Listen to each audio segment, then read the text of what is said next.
예수님께서 그 칠병이의 기적을 일으키시고 이제 그들에게서 나와서 이제 그 달마누아 그쪽 지방으로 예수님께서 가셨습니다. 근데 그곳에 갔었을 때 그때 그 바리새인들이 와서 예수님에게 뭐라 그러냐면 표적을 보여달라고 이렇게 말씀을 하시는 것을 알 수가 있습니다. 근데 여기 보면 예수님께서 마음속으로, 이건 이제 그들한테 대놓고 얘기한 게 아닙니다. 마음속으로 깊이 탄식하며 이르시되 어찌하여 이 세대가 표적을 구하느냐, 내가 진실로 너희에게 이르노니 이 세대에 표적을 주지 아니라. 이거 마음속으로 한 겁니다. 마음속으로. 그러니까 그 사람들에게는 대놓고 이 이야기를 하지 않았습니다. 그리고 나서 이제 그 사람들을 떠나서, 그 사람들 바리새인들을 떠나서 다시 건너편으로 또 왔어요. 그러니까 요 지금 8장에는 그 세 군데의 그 지역이 나오는 겁니다. 두로 지방에서 기적을 일으키시고 달마누아에서 바리새인들을 만나고 또 건너편으로 가서 지금 이 제자들과 예수님이 함께 있는 것입니다. 그러면서 이때 그 예수님께서 말씀하시기를 바리새인의 표적과 헤롯의 표적을, 아니 헤롯의 누룩을 주의해라, 그 말씀을 하십니다. 이제 요 말씀을 하실 때 이 제자들이 어떻게 생각을 하면은 예수님께서 바리새인의 누룩과 헤롯의 누룩을 조심해라. 근데 그 말을 들었는데 이 제자들이 생각이 어떤 생각을 가졌냐면, 야, 우리 왜 떡 안 갖고 왔어? 그 얘기를 하는 겁니다. 예수님이 답답한 거죠. 바리새인의 누룩과 헤롯의 누룩을 조심해라 이랬는데 제자들은 지금 뭔 생각하면, 야, 아까도 우리 그 떡 남은 거 갖고 왔나? 그 얘기를 하는 겁니다. 그러면서 제자들이 서로 너 베드로가 뭐 밑에 있는 뭐 도마나 이런 사람들에게 했겠죠. 너 왜 안 챙겼어? 너 왜 안 챙겼어? 근데 보니까 그때 가져온 떡이 딱 한 개밖에 없었습니다. 그런데 지금 예수님이 떡을 달라고 하시는데 우리 떡 안 갖고 와서 이거 예수님이 뭐라 하시는 것 같다. 그렇게 지금 제자들이 수군거리고 있었습니다. 그러니까 예수님께서 이것을 아시고 떡이 없는 거 가지고 이야기한다는 것을 아시고 예수님께서 너희가 어찌 떡이 없으므로 수군거리냐, 아직도 알지 못하며 깨닫지 못하느냐, 너희 마음이 둔하냐, 너희 눈이 있어도 보지 못하고 귀가 있어도 듣지 못하느냐, 또 기억하지 못하느냐. 요거는 대놓고 한 얘기입니다. 대놓고. 그러니까 예수님이 얘기한 것에 대해서 이 제자들이 엉뚱한 얘기하고 그러니까 예수님께서 정말 너무 둔하다 니들 정말. 어떻게 말을 해도 그렇게 말귀를 못 알아듣나. 이제 그런 이야기를 제자들에게 이야기하면서 여기 19절에 보니까 마가복음 6장에 예수님께서 오병이의 기적을 일으키시죠. 오병이의 기적을 일으키시고 8장에서 지금 이제 칠병이어의 기적을 예수님께서 일으키셨습니다. 그런데 이러한 두 가지의 이러한 사건을 보고서 너희들이 뭔가 깨닫는 거 없나? 깨닫는 거 없어? 예수님께서 계속 말씀을 하는 겁니다.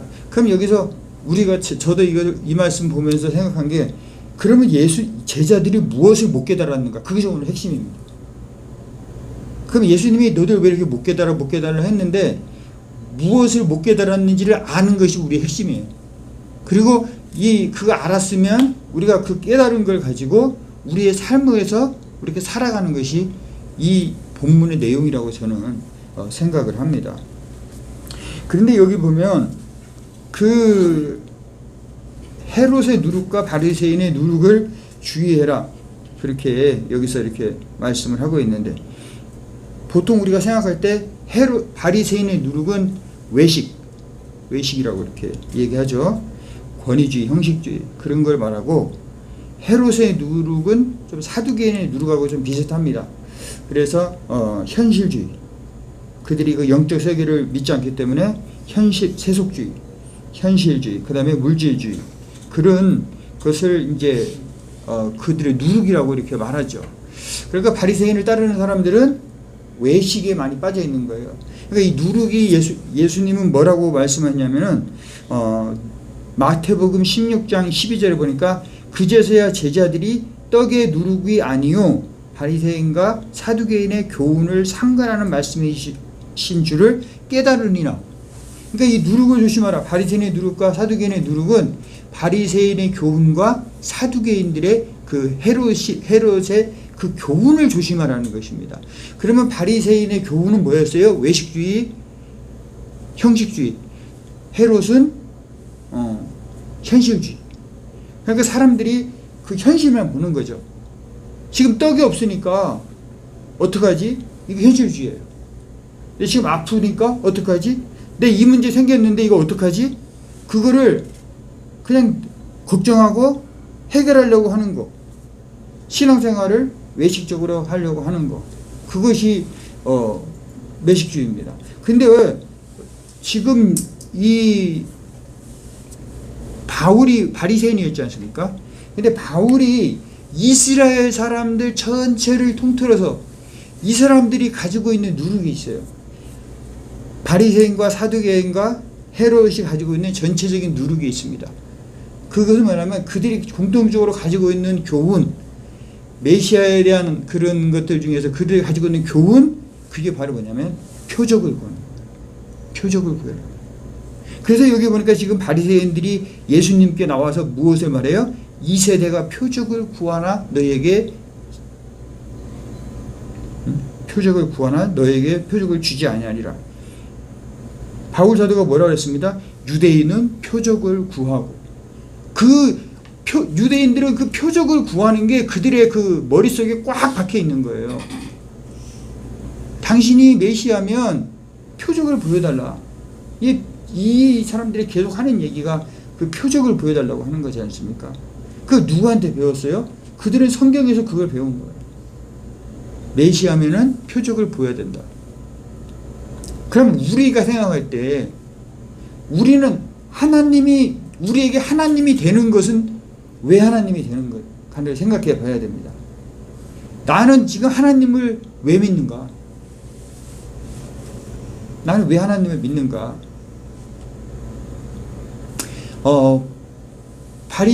이 헤롯이나 사두개인들은 자기들이 현실적으로 잘 먹고 잘 살기 때문에 하나님을 믿는 겁니다.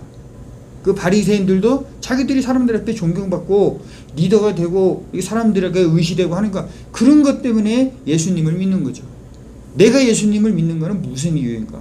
우리 각자의 이유가 있을 거 아니에요? 그걸 누구한테 배웠죠?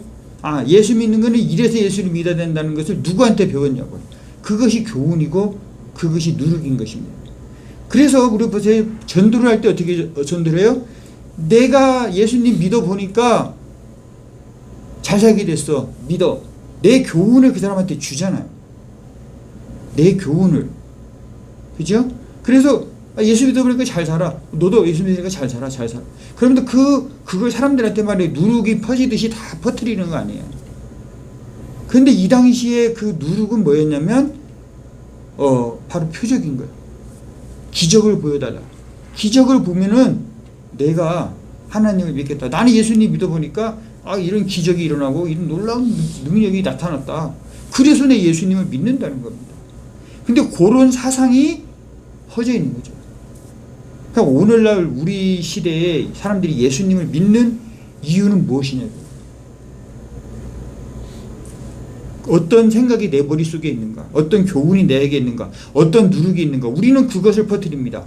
우린 머릿속에 있는 그거를 다른 사람들에게 퍼뜨리는 거예요. 그런데 예수님께서 뭐라고 그랬어요?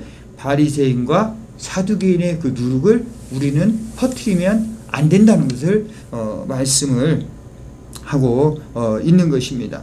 그래서 이 누룩이 바로 우리 영향력인 거예요. 그런데 성경에서 누룩은 나쁜 영향력입니다. 나쁜 거. 그래서 우리가 잘못 전달하는 거, 잘못 퍼뜨리고 있는 그런 것입니다. 그래서 우리의 삶에 어떻게 자꾸 기적을 보여달라고 그러고 자꾸 표적을 보여달라고 그러고 10년 전에도 표적을 보여달라고 했는데 지금 한 예수님 믿은 지 20년 지났는데 지금도 하나님 나에게 기적을 보여달라고 하는 그것이 정말로 신앙인가를 우리가 생각해 봐야 되는 거죠. 처음에 믿을 때 몇 년 동안은 그럴 수도 있지만 계속적으로 표적을 구하는 그것이 잘못됐다는 거예요. 근데 이 바리새인들과 사두개인의 누룩을 누가 가지고 있다고요? 제자들이 가지고 있다는 겁니다. 제자들이 가지고 있다는 거예요, 문제는. 그렇기 때문에 제자들에게 너희가 이걸 조심하라고 말씀을 하고 있는 것입니다. 우리가 이것을 생각해 봐야 돼요. 나는 어떤 누룩을 가지고 있는가? 어떤 교훈을 가지고 있는가? 예수님에 대해서 어떤 교훈을 가지고 있는가를 우리가 생각을 해 봐야 하는 것입니다. 이게 시기상으로 5병의 기적이 일어나고 7병의 기적이 일어난 것이 시간상으로 거의 한 1년 가까이 된다고 합니다. 1년 가까이. 그리고 지금 조금 전에 배 2번 타고 왔다 갔다 하면서 7병의 기적이 일어났잖아요. 그런데 여기 보면 놀라운 것은 이 좀 진짜 어리석고 답답하다고 할 수 있는 것은 뭐냐면 제자들이 5병의 기적을 경험한 이 사람들이 또 먹을 것이 없어가지고 지금 떡 7개하고 보리떡 떡 7개하고 물고기 몇 마리가 있는 2마리가 있는데 어떻게 해야 되는지를 모른다는 겁니다, 여러분. 무엇이 없어요? 과거에 예수님께서 5병의 기적을 일으키신 것을 잊어버렸다는 거예요. 그러니까 지금 7병의 기적을 일으키고 온 지 얼마나 됐습니까? 잘 모르지만은 그렇게 오래돼 안 됐을 거예요. 근데 이 사람들이 지금 예수님이 떡 때문에 그런다고 생각하는 거예요. 여러분, 이 떡 때문에 그런다고 하는 이 말 자체가 바로 어리석은 거예요. 떡 7개로 12광주리가 남겼잖아요. 지금 이 사람들의 떡이 지금 몇 개 있습니까? 1개 있지 않습니까? 1개 가지고는 못합니까? 7개가 있어야지 12광주리가 남습니까? 5개가 있어야지 12광주리가 남습니까? 1개가 있어도 12광주리가 남잖아요. 예수님이 이거 가지고 그러는 것이 아닌 건 우리가 알 수 있잖아요. 앞에서 5병의 기적과 7병의 기적을 정말 봤다면 예수님이 떡 때문에 그러는 거 아닌지 제자들이 알아야 되는 거 아닙니까? 그 기적을 보고도 예수님에 대해서 또 만났는데 새로 만난 것처럼 또 이렇게 얘기를 하는 거예요. 이것이 바로 제자들에게 가지고 있던 누룩인 것이죠. 오늘날 우리도 마찬가지입니다. 저도 마찬가지예요. 제가 예수님을 믿은 이유는 50가지 정도 됩니다. 제가 의심이 많기 때문에 50가지 정도의 그 의문이 있었고 그 의문을 해결하면서 제가 예수님을 믿었어요. 근데 그 중에 하나가 뭐냐면요.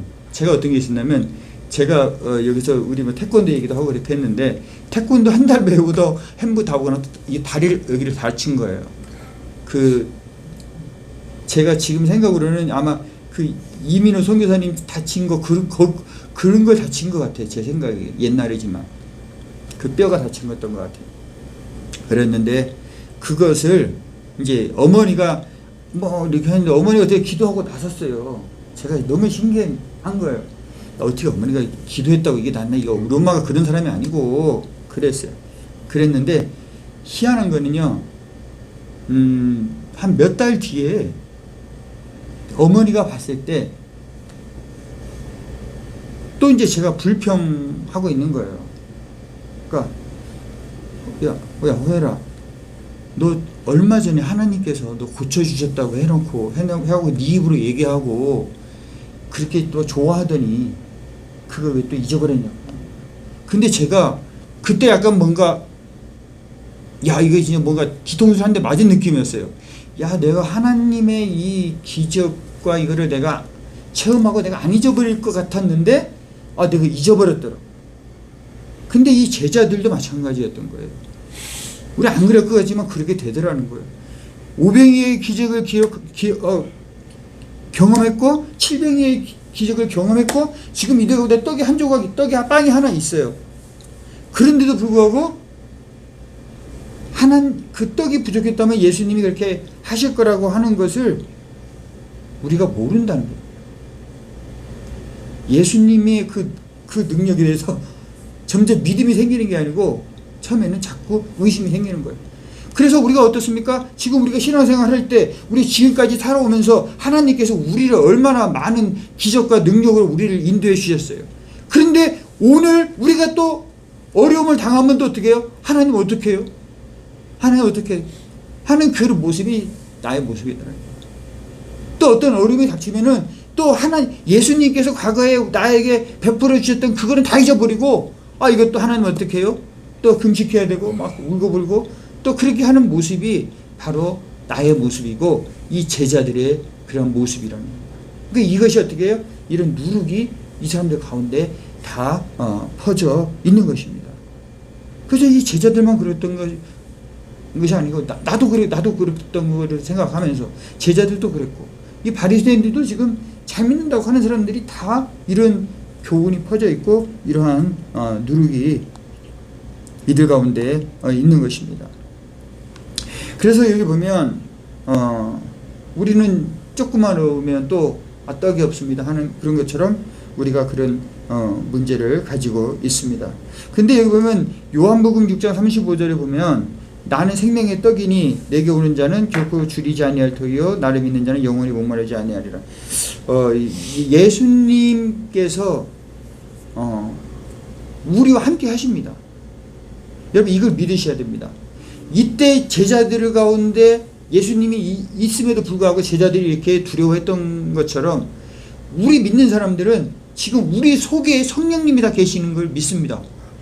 그 성령님이 계심에도 불구하고 이 제자들이 예수님 옆에 있음에도 불구하고 이렇게 불안해하고 이게 믿음이 없었던 것처럼 우리도 때로는 우리 속에 성령님이 계신다고 예수님이 죽음에서 부활하셨고 이 많은 기적을 행하시고 우리를 인도하신다고 생각하면서도 우리들 마음속에 때로는 어려움이 닥치면 그것에 대한 믿음이 막 솟아나는 게 아니라 불안해지고 가서 금식기도 해야 되나 그렇게 하면서 하나님에 대한 그런 믿음보다는 그 앞에 현실에 대한 두려움이 우리에게 더 크다는 거예요. 그래서 오늘 이 본문 이 말씀을 통해서 예수님께서 우리에게 하시는 것은 뭡니까? 19절 20절 거기 보니까 내가 보리떡 5개와 내가 떡 5개로 5,000명을 떼어줄 때에 몇 조각이 거두었느냐? 12. 7개를 4,000명에 줄 때 몇 광주리를 거두었느냐? 7입니다. 아직도 깨닫지 못하느냐?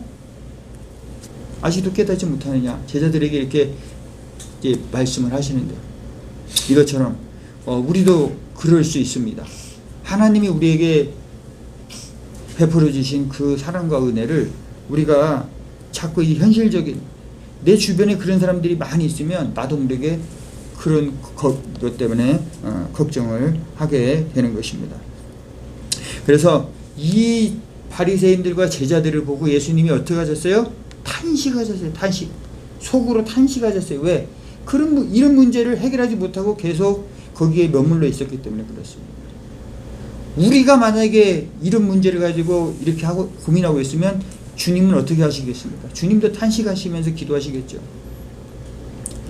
그런데 우리는 오늘 이 말씀을 들은 우리는 삶에 이러한 어려움과 이런 힘든 일이 닥칠 때 이런 제자들과 같지 아니하고 이것을 정말 우리가 함께 하시고 우리 속에 계신 그 성령님을 의지하면서 우리가 믿음으로 나아가게 된다면 하나님께서 우리를 보시고 탄식하시는 게 아니라 우리를 보시고 기뻐하시고 우리를 칭찬하시고 우리를 정말 기특하게 우리를 생각하실 줄로 믿습니다.